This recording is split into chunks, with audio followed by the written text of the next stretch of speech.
Umaasa siyang maipapatigil niya ang kaso bago pa man kumpirmahin ng ICC mareklamo laban kay Duterte. Nagpababa po sa rating niya po, yung mga pangako niya po na hindi po natutupad. Gawa ng ginawa niya sa PhilHealth, kinuha niya lahat. Kinuha niya ang ISIS, kapira na sa bayan. Paano na kung magkasakit kami? Alam mo na kay BBM, maraming anomalya eh. Dapat i-impeach na si Juan, BBM. Para yung mga magulong sagot, yung hindi magkatugma-tugma ng mga datos, at saka yung mga katanungan ng taong bayan, sana pagkakataon yun para maisagot ng ating gobyerno. Walang pangkalahatang blanket na executive privilege. I-invoke lang yung executive privilege, depende sa tanong. One by one lang yun. Walang pangkalahatang executive privilege lahat ng tao. Dadagan ang Dito News Update. At sa amin, nakapag-harvest na kami. Kakatanim lang eh. So, hindi, buti na lang yung timing, hindi yung bago aanin, nakapag-anin na tayo. So, yung season na susunod, at sa amin, okay. It's, hindi,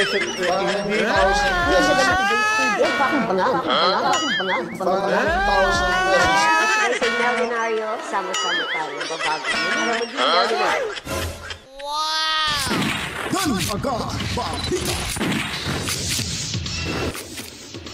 Alright, welcome back mga kabaitan. Nagbabalik na naman tayo. Magandang buhay. Kamusta ho sa ating mga kababayan abroad? Lalo na dyan sa the Netherlands mga kabalitaan. Tayo nagbabalik upang maglalahad naman ho ng karagdagang impormasyon, bagong impormasyon, presko at labas, komprehensibo na mga balitaan ho dito sa inyong munting bahay dahil ang programang ito ay para ho sa ating lahat, ang Danagan Balita Reaction Video News Update. At of course, pasasalamatan din muna natin yung 55,962 subscribers. Matsalam ho sa inyong lahat. Assalamualaikum sa ating mga kapatid na Muslim. Sa amang lupalop ng ating mundo na may mga Pilipino, tuloy pa rin ho tayo sa ating paglalahad ng mga impormasyon. At ngayon po mga kabaitaan, ang pag-uusapan ho natin itong legal counsel ni FPRRD dahil siya po ay kumpiyansa talaga na may basura niya itong kaso ni Tatay Digong Duterte. At sigurado ho ay kanyang gagawin ang lahat sa abot ng kanyang makakaya na hindi magsisimula ang pagliliti sa buwan ng Setyembre ay si Tatay Digong ma-dismiss ang kaso o mapalaya niya na ito diyan sa ICC detention facility mga kabalitaan. Alright. Yun po yung magandang balita ho natin mga kabalitaan. Now, didiretso na tayo sa ating topiko dahil meron ho tayong iba't ibang klaseng topic na pag-uusapan natin dito. At unahin natin ito ang legal counsel na si Attorney Kaufman ni Tatay Digong Duterte dito ho sa ASPN ng Net25. Ito po yung kanilang balita. Naniniwala po yung lead counsel niya ni dating Pangulo Rodrigo Duterte na meron pong matibay na argumento para ibasura ito pong kaso na kinakaharap sa ICC ng ating dating Pangulo bago pa man magsimula yung trial at bago pa man magsimula yung confirmation of charges hearing. Ika niya, no? Ay po ito kay Nicholas Kaufman, lead counsel po niya. Umaasa siyang maipapatigil niya ang kaso bago pa man kumpirmahin ng ICC mareklamo laban kay Duterte. So, prior to the confirmation of charges hearing na scheduled po sa September 23, ilalaban umano niya ang argumento na walang jurisdiksyon ang ICC sa naturang kaso. Kung yung maalala doon sa ating discussion, Scott P, ito yung nilalaman ng dalawang dissenting opinion, remember? Nung tayo sa pre-trial chamber, hindi tayo ng appeal, sa appeals chamber, no? Nanalo yung tatlong judges na sinasabi na, na may jurisdiction. Meron dalawang dissenting opinion, yun daw ang gagamitin nga ng defense. Na wala nang jurisdiction ang ICC, no? So, ayon po kay Kaufman, naging epektibo niya ang pagkalas ng Pilipinas sa ICC bago otorisahan yung pagsasagawa ng investigasyon. So, nasa dates, no? Effective na yung withdrawal natin bago sila nag-file ng application, bago authorize yung pagsasagawa ng investigasyon. Sakali anya makumbinsi anya mga hukom sa pre-trial na wala nga jurisdiksyon ng korte sa kaso, wala na ring mangyayaring confirmation of charges hearing. Hindi naaabot sa Hindi September naaabot 23. dun sa September 23. Yun po ang balitang kinakatakutan ho ng Bongit administration, ni Anyo, ni Teodoro, Remulla Brothers, at itong si Bongit mga kabalitaan, lalo na si Diwata at si Marvel mga kabalitaan. Tandaan nyo po, itong si Kaufman ay may resibo na ho yan dyan sa ICC. Ang dami niya na hong na pailabas or napalabas na mga nililitis dyan sa ICC na mga kilalang na head of state, mga kabalitaan. Kaya kumpiyansa lang si Bongit dahil nga daw hindi na mapapauwi, lalo na itong mangmang sa batas, no? Abogado pa naman, DOJ pa naman, sekretary pa naman, ayon pa ni Topacio, na ewan ko lang kung may natutunan ba sa kanyang pag-aaral sa abogasya mga kabalitaan. Itong si Bonjing, si Boyeng Remulla mga kabalitaan. Talagang napakayabang ho nito eh. Nangingitim na yung balat nito. Ano bang sakit ni Boyeng mga kabalitaan? Anyway, problema niya, personal niya na yan mga kabalitaan. Pero yung pinag-uusapan ho natin dito, yung kaalaman sa batas. Ayon pa nga nitong isang eksperto, isang legal counsel ni Tatay Digong Duterte na si Attorney Kaufman, hindi pa ho magsisimula yung paglilitis sa buwan ng Setyembre, makakauwi na ho itong si Tatay Digong Duterte. Yun ang magandang balita. At tayo ay tiwalang-tiwala ho dito. Alam niyo ba kung bakit malakas yung loob ho natin na naniniwala tayo dito kay Attorney Kaufman? Hindi lang sa kanyang bilang eksperto at may resibo. Dahil nasa atin ho yung Panginoon, yung Diyos mga kabalitaan, nasa panigo natin mga kabalitaan. So kaya ayaw ni Bongit na mapauwi itong si Tatay Digong Duterte dahil nga po, ngayon pa nga lang, wala si Tatay Digong Duterte pero bagsak ko yung ratings ni Bongit mga kabalitaan. Bagsak na bagsak yung ratings from 47 ba yun? Bumaba sa 19. Correct me if I'm wrong sa exact rating ni BBM or ni Bongit mga kabalitaan. Basta bumaba ho ng 19%. Napakalayo ho mga kabalitaan. Ewan ko lang talaga, ako ang sisisihin ko dito, hindi ho si Bongit. Ang sisisihin ko dito mga kabitan, yung umaastang presidente diyan sa Malacanang na hindi halal ng taong bayan. Yung kanyang mga alipores na nagmamarunong sa batas. At yung kanyang dating DOJ na kasama diyan si Bersamin, yun ang dapat sisihin. At itong si Juan Ponce Enrile na talagang markado ng traidor sa bayan mga kabalitaan. At itong mga Remulla Brothers mga kabalitaan. Kasi si Bongit, sabi ko nga sa unang vlog natin, dami lang po ho yan. Walang sense of direction yan. Walang isang salitaw yang si Bongit. Alam mo naman, siyempre, laging nalilito ho, laging niwi kasi. Tapos sasabihin na ganun, dinay-deny. Nung unang pagdinig sa Senado, ang nire-request ay nagpapadrug test di umano ito. Pero ni-request ni Bongit yung pulburon mga kabalitaan. Malay natin, baka may iba rin ginamit mga dito mga kabalitaan. Pero ito'y aligasyon lamang. Hindi pa po napapatunayan dahil takot itong mapatunayan mismo sa taong inakusa na siya pa namang yung leader ng ating bansa. Ang daming problema, namumroblema na ngayong taong bayan, yung mga maliliit nating mga negosyante, dyan sa tabi-tabi, yung pagtaas sa presyo ng bigas, mamahalin yung mga bilihin na napakamahal na ngayon mga kabalitaan. At isa sa pinakadahilan ho dito, kaya bumagsak yung ratings nito, una, yung kanyang pagkawalang kwenta na presidente. Yung kanyang utak sablay mga kabalitaan. Lalo na ho diyang isang PCO, Undersecretary Attorney Au at Dugho, yung palingkera, yung taklesa, yan ang nakakadagdag ho ng kabangagan sa ating Pangulo, mga kabalitaan. Mantakin mo, bumaba yung ratings. So ano bang ibig sabihin nun mga kabalitaan? So ito, panoorin ho natin dito ho sa Net25. Samantala, bumagsak naman ang performance at trust ratings ni Pangulong Marcos Jr. sa unang quarter survey ng Publicus Asia Incorporated. Habang tumaas naman ang kay Vice President Sara Duterte. So yun ang magandang balita. Ngayon, nakikita na ho natin kung ano talaga yung totoong resulta sa trust ratings. Kasi si Inday Sara Duterte, kahit nasa Netherlands yan, yung suporta ng taong bayan ay naandyan pa rin ho. Mas nadadagdagan pa nga nga, itong si Au Castro, sinasabi pa niya noong sa kanyang press con, kailangan ba natin ng isang pangulo na laging nasa ibang bansa? Yung vice presidente natin, laging nakatutok ngayon sa Netherlands. Anyway, ama niya yun. Yun, may mga ganun pang sinasabi. Napakatanga talaga tong si Au Castro, mga kabitaan. Alam niyo ba kung bakit? Tanungin mo kaya yung sarili mo, Castro. Kung bakit nasa Netherlands itong si Inday Sara Duterte. Kung hindi niyo pa naman ipinadala si Tatay Digong Duterte, pupunta ba yung mga Duterte, kalyado ni Duterte o taga-suporta ni Duterte dyan sa Netherlands? Ano pang gagawin nila doon? Utak kasi gamitin minsan. Kaya nga nandun si Inday Sara sa Netherlands kasi nga Castro, pinadala nyo, kinidnap nyo si Tatay Digong Duterte. Na huwag nyong sisihin si Inday Sara na nasa Netherlands nyo ngayon. Ikaw, kung mangyari kaya yan sa pamilya mo, hindi mo ba susundan kung dadalhin din sa ibang bansa at doon ikukulong, doon nilitisi na wala namang jurisdiction yung ICC sa ating bansa, mga kabalitaan? Dahil nga sa inyong pamumulitika at ikaw rin mismo, isa ka na rin ngagba, hindi mo alam yung mga pinagsasabi mo, palibasa kasi, ginawa ka lang attack dog ni Bonget. Wala kang personal connection ni Bonget eh. Unlike ko ni Panelo, ni Duterte, ni Tatay Digong, talagang magkakaibigan na. Kilatis na yung isa't isa. Ikaw, kung ano sasabihin mo ngayon, bukas makalawa, pabago-bago na naman. O tingnan mo, lagi kang supalpal sa saganang mamamayan. O sa iparas kay Jing Paras. O anong sabi ni Atty. Jing? Ayusin mo yung pag-i-English mo at bogada ka pa naman. Hindi po ba? O ngayon, tumaas yung ratings ni Sara Duterte. Don't tell me, sisisihin mo rin yung mga taong nagtitiwala sa kanya.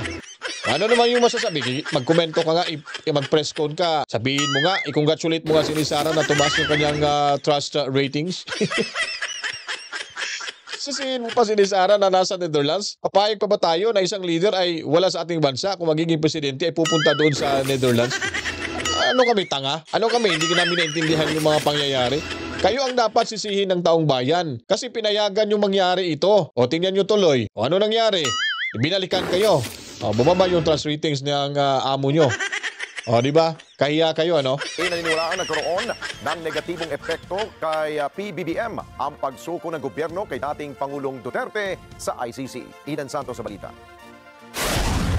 Hindi ikinagulat ng publiko ang pagsadsad ng approval at trust ratings ni Pangulong Ferdinand Marcos Jr. Yan ay matapos na bumaba sa 19% mula sa 33% ang approval at trust ratings ni PBBM sa inilabas na pahayag first quarter survey ng Publicus Asia Incorporated. I stand corrected, 33. Mula 33% pala yung trust ratings, mga kabaitan, hanggang 19. Ilan ba? 19, 20. 14% ang bagsak. Napakataas, mga kabalitaan. Biglang gumanon, bumagsak, tapos may patalon-talon pa sa rally na. Akala mo parang matatain na si Bungit, mga kabalitaan.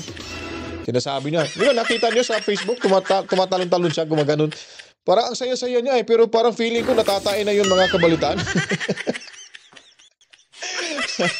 Itong si Bungit, naku po, ang hirap talaga pag hindi matino yung pag-iisip. Naniniwala ang mga netizen na nakausap ng Net25 News na nakaapekto sa pagbulusok ng ratings ni PBBM ang pagsuko sa International Criminal Court o ICC kay dating Pangulong Rodrigo Duterte. Ang survey ay isinagawa noong March 15 hanggang 2025 at inilabas naman noong March 28 na nataon sa kasagsagan ng pag-aresto kay FPRRD. Nakadagdag pa ang patuloy na kabiguan ng administrasyon ni Pangulong Marcos na tuparin ang mga ipinangako sa sambayan ng Pilipino na pababain ang presyo ng mga bilihin, pagsugpo sa korupsyon, pamamahagi ng disente at maayos na housing units, pagsawata sa kriminalidad, pagtugon sa kahirapan at iba pa. Yung trust rating ni BBM, dahil sa pagkadakip kay Pangulong Duterte. Yun din po ang isa sa dahilan. Ang pinaka nagpababa po sa rating niya po, yung mga pangako niya po na hindi po natutupad. Lalo na po sa pagtaas ng mga bilihin po o yung mga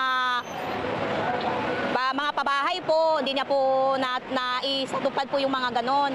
Saka ano po, lalong pahirap po ang buhay natin.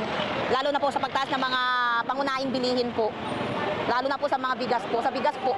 Kaya ang bumaba ang niyang rating ni BBM, gawa ng ginawa niya sa PhilHealth, kinuha niya lahat. Kinuha niya ang ICC, kapira na sa bayan.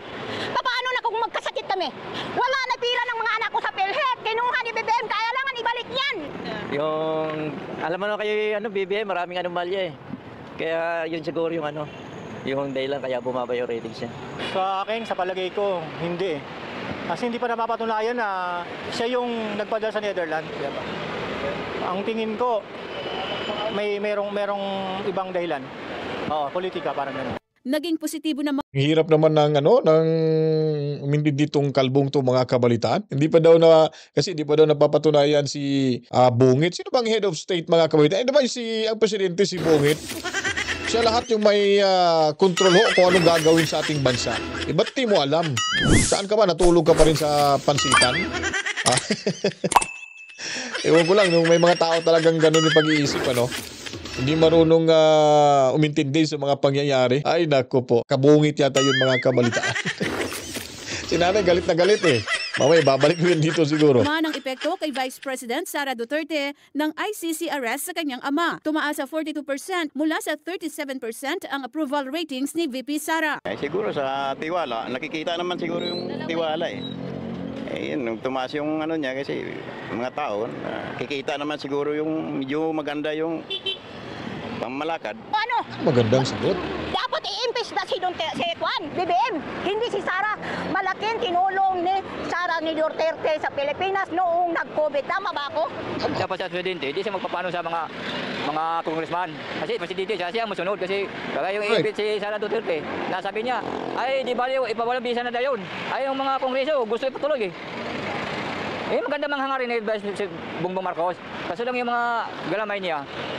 Si Presidente Bongbong. Dagdag pa ng netizens na sa halip si VP Sara ay si PBBM ang dapat ma-impeach. Dapat nilang tulungan nila, lalong-lalo yung mga mahihirap sa ngayon. Puro politika lang pinag-uusapan nila. Ang kahirapan ng mga mahihirap, hindi naman dapat nila baliwalain. Yan lang dapat sana isikasuhin nila. Kasi marami na nagugutom eh. Yung mga mababang sahod, ganun. Kung marami ka pang pamilya, mga anak, wala. Wala pang komento ang Malacanang sa pagbaba ng approval at trust ratings ng Pangulo. Eden Santos para sa... Yun nga ang sinasabi natin dito eh. Ang bola ay nasa sa inyo pa. Pero pag dumating ang tamang panahon, babaliktad din yung mundo mga kabalitaan. Ito na yung pagbagsak ng kanyang approval trust ratings ay ito'y papunta na talaga hanggang eleksyon mga kabalitaan. So ano po bang ibig sabihin nun? Ang implikasyon nitong pagbaba ng kanyang trust ratings ay makakaapekto ito sa kanyang mga kandidatura sa alyansa para sa Bagoong Pilipinas. Kaya nga, natataranta na nga yung iilan dyan ng mga nasa senatorial slate ng Bagoong Pilipinas. Dahil nga po sa ginawa nilang pabigla-bigla, siguro malamang naaalata na talaga sila mga kabalitaan. At hindi lang talaga nila ito masasabi dahil siyempre nasa kanila yung makinarya. Ikaw gagastos, may pera na yung administrasyon. Wala na magawa. Napasubo na itong mga nasa Bagoong Pilipinas mga kabalitaan. Mas naaalata na sila ngayon sa lumabas sa surveying ito na bumagsak ng 14% kung saan ay ito talaga ang pintuan para sila ay talagang didiretso na yung pagkabagsak sa Bagoong Pilipinas mga kabalitaan. Kaya ayaw talaga nilang pabalikin si Tatay Digong Duterte. Kahit hindi nyo papayagan at makipag-ugnayan sa ICC sa magiging desisyon nila, wala problema sa amin yan. Kasi kitang-kita na yung laro ninyo. Larong rubuhan kayo eh. Kami pa simpleng laro lang. Nasa tama kami. Pinaglalaban lang natin yung tama. At pinoproteksyonan, pinapahalagaan lang namin kung ano ang nakasaad sa ating saligang batas o hindi.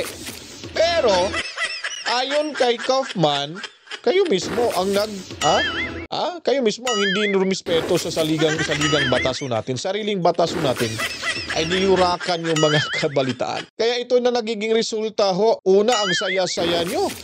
Patawa-tawa pa kayo dahil nga sipa ni Diwata si Tatay Digong Duterte pasakay ng eroplano. Ngayon kayo tagilid? Mas lalo silang natatakot ngayon mga kabalitaan dahil sa ginagawa ni Senador Amy Marcos sa kanyang preliminary findings na nagsisinungaling ang kanyang mga kalyado na nagpupumilit kidnapin itong si Tatay Digong Duterte. Itong pagkikidnap, ang katagang ito mula ho sa pamilya Duterte. Hindi ho atin to. Dahil nga po sa investigasyon na yan, ay natunugan na ho nila na parang tagilid na ho sila. Kung ipagpapatuloy pa ho nila itong investigasyon dahil parang palengke yung mga sagot ho nila doon sa plenaryo sa ginawang investigasyon ni Senador Amy Marcos.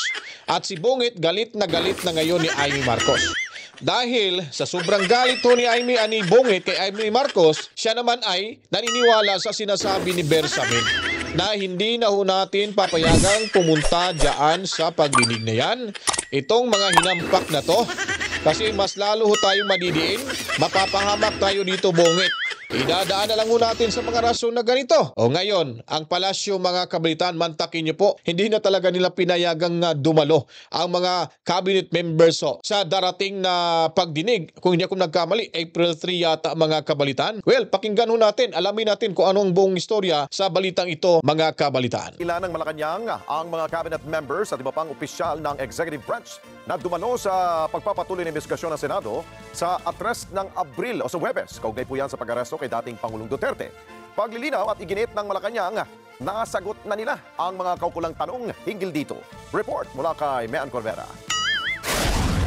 Hindi na pinababalik ng Malacanang ang mga miyembro ng gabinete at iba pang opisyal ng ehekutibo sa investigasyon ng Senado ukol yan sa pag-aresto kay dating Pangulong Rodrigo Duterte. Sa sulat ni Executive Secretary Lucas Bersamin na ipinadala kina Senate President Francis Escudero at Senator Amy Marcos na chairman ng Senate Committee on Foreign Relations, tinanggihan ang imbitasyon sa muling pagdinig sa Huwebes. Katwiran ni Bersamin, dumalo at nasagot na ng mga opisyal ng iba't ibang ahensya. Tingnan mo mukha nito mga kabalitaan, itong matandang ulupong na to mga kabalitaan. Tingnan nyo. Di ba? Tingnan nyo yung pagmumukha nito. Talagang traidor na traidor ho. Nung panahon ni Tatay Digong Duterte, talagang ano siya, ang saya-saya niya eh. Siya po ay nilagay bilang Department of Justice mga kabalitaan. Nakapwesto ho siya. Ilocano pala to, hindi natin alam. Kaya ano nangyari ho? Traidor ho nila itong si Tatay Digong Duterte. Isa rin to sa mastermind mga kabalitaan. Duda ho ako, isa rin to sa utak maliban kay Boyeng mga kabalitaan. Maliban kay Anyo at kay Gibo Chodoro at kay Bungit. Isa to ang sa pinakadahilan kung bakit ho naisagawa ho nila ang pagkidnap kay Tatay Digong Duterte. Ngayon, kung bakit ho siya ay nagpapadala ng sulat at sumagot sa sulat na ipinadala ni Amy Marcos dyan bilang imbitasyon sana sa mga kanilang mga lipores, ito'y nagpapadala rin ng sulat na hindi na ho nila papayagan. Ano po ba, Chong, ang dahilan na hindi papayagan? Ayaw mo yun? Kung nasa paniko kayo ng katotohanan, dapat payagan nyo yung mga lipores o yung mga traidor. Dapat pinayagan yung o papayagan yung pupunta dyan para mabigyang linaw kung ano talaga. At yung unang preliminary investigation, mabigyang linaw kung ano ba talaga ang kanilang mga pinagsasabi. Dahil nagkautal-utal, dahil parang palengke na yung kanilang mga sinasabi dyan, lalo na si Boyeng, talagang obsessed sa kanyang kapatid na hindi pagsalitain at humingi pa ng executive session. So, itong si Torre din, tinuturong magsalita itong si Boyeng. Ngayon, nung siya pinapasagot ni Amy Marcos, nako, akala mo parang kagigising lang mga kabalitaan, parang walang alam sa mundo. Walang alam sa kanyang pinanggagawang kamalian mga kabalitaan. O ngayon, nakita nila sa Malacanang, nako, tagilid tayo dito, Bungit. Parang magkamali, isang mali lang natin dito, wala na.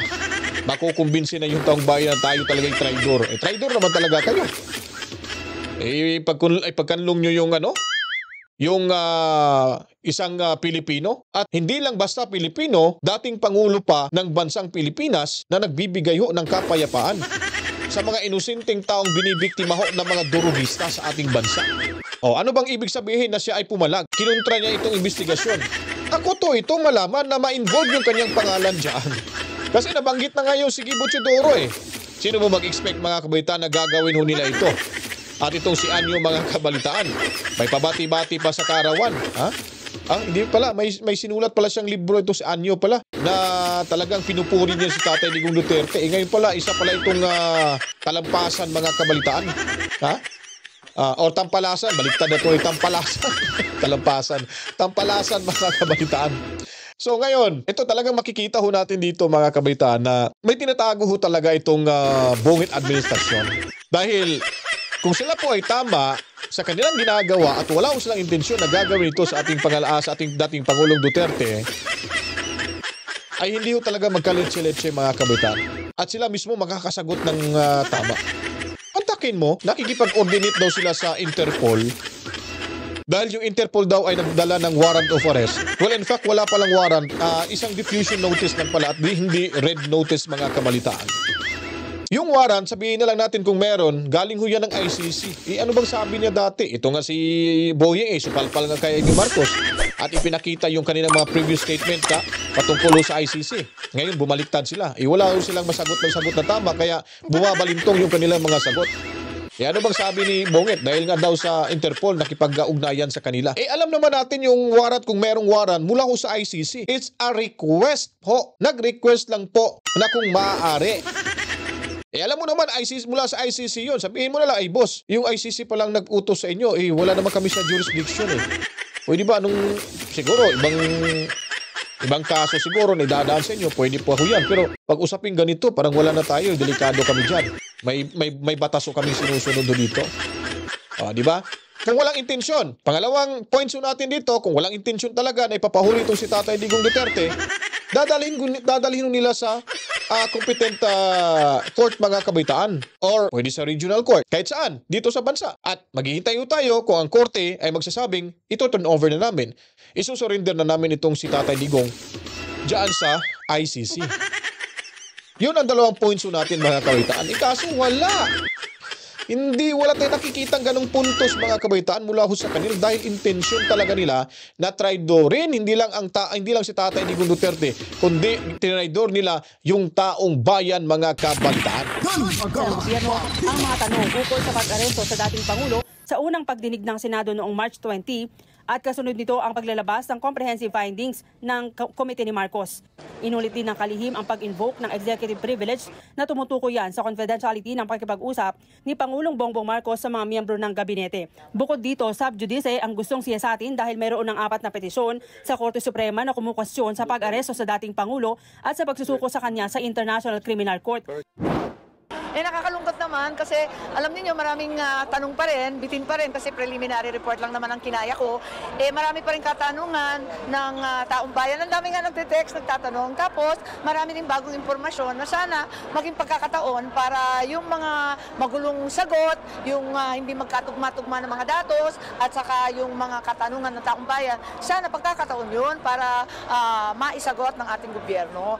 So yun ang punto natin dyan mga kabaitaan. Yun po yung punto, kung punto por punto lang ho yung pag-usapin, yun po ang mga katanungan na dapat na mabigyan ng linaw. Hindi lang ho sa unang pagdinig na masasabi lahat, diba? Malay mo, nagkamali sila sa sagot nila. Sa susunod na pagdinig, pwede nilang makoreko yun, na ito ang nangyayari, ganito, ganon. At kung may mga katanungan sa taong bayan, karapatan ho ng taong bayan na magtanong sa kanila. Dahil yung kanilang ginawa ho, ay nakikita naman natin na may kamalian ho talaga. At para mabigyang linaw ang lahat, at tayo ay, para na rin tayo ma-educate ho sa kanilang ginagawa bilang mga kawani ng ating gobyerno, at least malalaman natin na ganun pala yung proseso, ganun pala yung mga pangyayari. Pero wala ho, hindi ho, nagtatago ho dyan sila sa saya ni FLM mga kabalitaan. Hindi ho sila pumayag dahil natatakot ho sila na baka sa bandang huli pagkatapos ng pagdinig na ito ay madidiin na ho yung group effort na sinasabi ni Renz Verano mga kabalitaan. So dyan pa lang, wala na, laglag na sila It's a group effort. Ba't ayaw ho nila itong i-correct? Ba't ayaw itong payagan ng Malacanang? Ano bang kinakatakutan ho nila mga kabaitaan? Ito lang yung tanong, natatakot sila? Meron ba silang kinatatakutan ngayon? Ano ho ba yun? Ano bang iniiwasan nila dito? Ano lang ito? Investigasyon ni mga pagtatanong ni Senator Amy Marcos. Dahil gusto niya rin malaman kung ano talaga yung totoo at nagawa ba na serve ba ng tama? Nabigyan ba ng karapatan? At nasunod ba yung due process na tinatawag? Siguro, naintindihan nila o baka narinig nila tayo mga kabalitaan, no? Kasi nung nakaraang nung content natin dito, sinabi kasi natin, itong preliminary findings ni Senator Amy Marcos, pwede rin itong maging dagdag puntos sa kaso ni Tatay Digong Duterte. At pwedeng magamit dahil nga yung Philippine government, lalo na senator pa, ay may preliminary findings na mali yung kanilang ginawa. Baka narinig tayo ng Bersamin mga kabalitaan. Pero kahit sino naman talaga makakaintindi ho sa isyong ito, yun po talaga yung conclusion ho. Na itong investigasyon na ito ni Senador Amy Marcos, malaking bagay ho ito. Pwedeng gamitin ho ito, dagdag puntos ho, para magiging argumento ni Attorney Kaufman na i-release, i-dismiss ang kaso ni Tatay Digong Duterte diyan sa ICC, mga kabalitaan. Yun nga ang inaantay ko.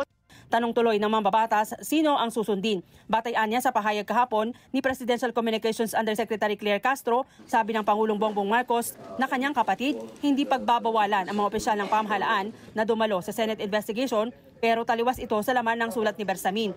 No, ito ang sinasabi ho natin. Si Bongi talaga walang isang salita. Kaya kayanin lang ho siya dyan sa loob eh. Hindi kagaya ni Tatay Digong Duterte pag sinabing hindi, hindi. Pag sinabing ayaw, ayaw. Pag sinabing wag, wag. Pero itong si Bongi talagang binabypass lagi ho sa kanyang mga alipores. Lalo na itong si Bersamin.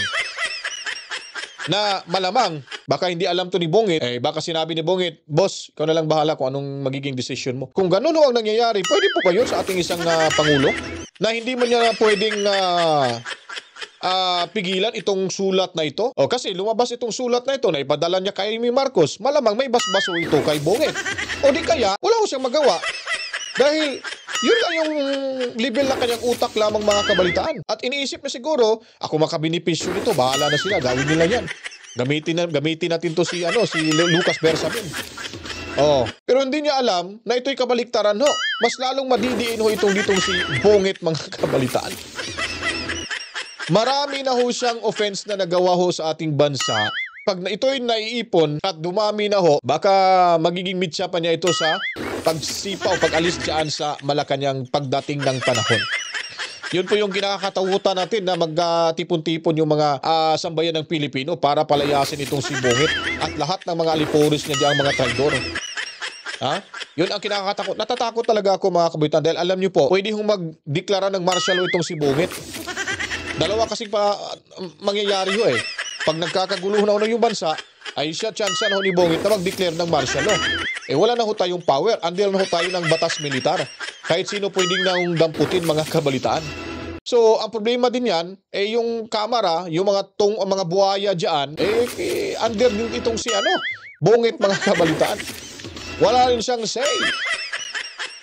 Mas yung kanyang pagtambaluslos na pinsan, akala mo, siya yung commander-in-chief na lagi hong dinidikitan or pinapapunta sa kanyang opisina itong mga general na ito, yung mga mukhang pera. Kaya hindi ho nadidipinsahan yung karapatan ng taong bayan. Dahil na tatakpan, nabubusala na, mga kabalitaan. Sabi ko nga, 300 pesos lang a day, additional allowance daw nila. Galit na ho yung mga lower ranks po ng mga militar, kaso hindi sila makakagalaw. Pero pag may general gumalaw na aktibong general na gumalaw sa akbang na ito, sigurado mga kabalitaan, dadamputin talaga kayo diyan sa likuran ng Malacanang at kayo'y papalanguyin para kayo umalis diyan sa Malacanang, mga kabalitaan. May invoke lang din na executive privilege sa bawat pagtatanong ng mga senador na alam umano ni Bersamin bilang dating Chief Justice ng Korte Suprema. Ayon sa mambabatas, ang hindi pagsipot ng mga taga-ehekutibo sa ipinatawag na pagdinig ay lalong lumilika ng duda na may itinatago sa pag-aresto sa dating Pangulo. Noong nakaraang linggo, naglabas na ng preliminary report ang Committee on Foreign Relations kung saan sinabing nalabag ang maraming karapatang pantao ng dating Pangulo nang arestuhin batay sa warrant of arrest mula sa International Criminal Court na idinaan sa Red Diffusion ng International Criminal Police Organization o Interpol. Walang pangkalahatang blanket na executive privilege. I-invoke lang yung executive privilege, depende sa tanong. One by one lang yun. Walang pangkalahatang executive privilege lahat ng topic. Kaya nagulat naman ako. Kaya, siyempre, i-generalize niya yun yung executive privilege, mga kabalitaan, para wala na hong pag-uusapan pa. Ganon yung utak ni Bersamin. Huwag na kayong magsalita. Huwag na kayong kumibo pa. Dahil ako'y susulat kay Amy Marcos na idadaan natin to sa executive privilege, mga kabalitaan. Talagang walang mapapala itong si Amy Marcos sa katrayduran mga kabalitaan nitong si Bersamin. Pero hindi pa huli ang lahat. Talagang marami pupunta dyan sa kabilang kampo, lalo na sa PDP laban kay Tatay Digong Duterte. Senator Bato de la Rosa, willing na willing. Ituloy pa rin yung pagdinig para sila ay mapilitang dumalo at makapagsalita at masabi yung kanilang side, mga kabalitaan. Hindi po pwedeng idadaan sa executive privilege lahat. Kasi nga, yun it's a form of katrayduran sa ating bayan, sa ating para sa sambayan ng Pilipino, at lalo na mga kabalitaan, yung batas natin natin ay talagang tinatraidor at hindi na ho nila ginalang dito sa usaping ito, mga kabalitaan. Yun po ang mga nakikita ho natin ngayon. Sabi ko sa kanila, may sulat ako sa kanila, baka naman ma-reconsider nila kasi sayang naman ang pagkakataon, maririnig ng tao kung ano talaga nangyari, kung nagkamali ako, tatanggapin ko naman at mas maganda yung nagkakaliwanagan kasi pag hindi sinisikot, ang duda ng tao may tinatago. So yun po, talagang si Amy Marcos na nagmamakaawa sa inyo. Ang kakapal talaga ng mukha nyo dyan sa Malacanang. Bersamin, sana kunin ka na ni Lord. Pero sabi nila, masamang damo, mahirap mamatay daw, mga kabalitaan. Yun po yung paniniwala ho natin. Kaya sila ay nagpakasama lalo at nagpakasaasa ho sa kanilang gusto dyan. Kasi alam nila, matagal ho silang kukunin ni Lord, mga kabalitaan. Yun ang kasabihan. Kaya yun siguro din yung kasabihan na gustong-gusto ho nila dito sa pangyayaring ito. At ngayon po, ang taong bayan ay naghihintay sa susunod na pagdinig. At tayo po ay manunood dito, susundan ho natin to dito sa April 3. Sana po matuloy at dadalo si Tatay Ciro, si Senador Bongo at saka Bato de la Rosa at kung sino-sino pa dyan, mga kabalitaan. So kung nagustuhan niyo po itong ating reaction video, maraming salamat sa inyong panonood. Huwag kalimutan po, tuloy sa panonood hanggang dulo. Huwag niyo pong skip yung ads, mga kabalitaan. Sa hindi pa po nakapag-subscribe, subscribe na kayo at pinutin ang notification bell para araw-araw kayong updated sa mga ganapan sa ating lipunan. At sa hindi pa po nakapag-like at comments, ibuhusan niyo po ng maraming comments at likes, mga kabalitan. Then share niyo rin po para alam ng ating mga kababayan abroad saan mang lupalop ng ating mundo. At bago tayo magpapaalam, as usual, pasasalamatan natin at babatiin ulit natin si Mami Rose, Daddy Birding, at itong si Tobias family dyan, mga kabaitan. At matsalam po pala sa nagbigay ho, si Ma'am Gina Ray. Maraming salamat po sa inyong pakulay sa ating munting bahay. Dahil siya po ay talagang avid danagan balita at very supportive ho sa ating programa, mga kabalitaan. Ma'am Gina Ray, maraming salamat ho sa iyo. Mabuhay ho kayo. Luzon, Visayas at Mindanao, assalamualaikum sa ating mga kapatid na Muslim at sa ating mga kababayan abroad at lalo na sa ating mga tinuturing bagong bayani ng ating bansa. Saludo ho kami sa inyo, overseas Filipino workers. Ako po'y magpapaalam na. To God be the glory. Mwawa. Chip, chip. Peace out.